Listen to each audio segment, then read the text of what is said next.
মাদারীপুরে truck চাপায় 2 motorcycle আরোহী নিহত। মাদারীপুরের শিবচরে বেপরোয়া বালুর ড্রাম ট্রাকের চাপায় লিমন ব্যাপারী ও নয়ন নামে 2 মোটরসাইকেল আরোহী নিহত হয়েছে।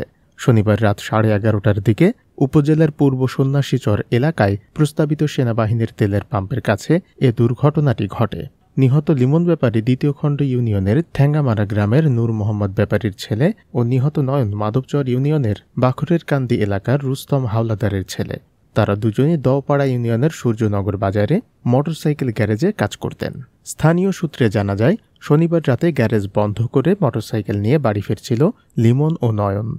এ সময় ঢাকা-ভাঙ্গা এক্সপ্রেসওয়ের পূর্ব সন্ন্যাসীচর এলাকায় বিপরীত দিক থেকে আসা একটি ড্রাম ট্রাক মোটরসাইকেলটিকে চাপা দিলে ঘটনাস্থলেই মোটরসাইকেল চালক লিমন ব্যাপারীর মৃত্যু হয় এবং পিছনে থাকা নয়ন গুরুতর আহত হন। পরে নয়নকে উন্নত চিকিৎসার জন্য ঢাকা নেওয়ার পথে তারও মৃত্যু হয়।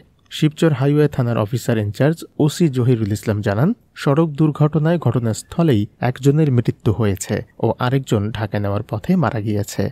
ড্রাম ট্রাকটি জব্দ করে থানায় আনা হয়েছে। রকিবুজ্জামান, মাদারীপুর।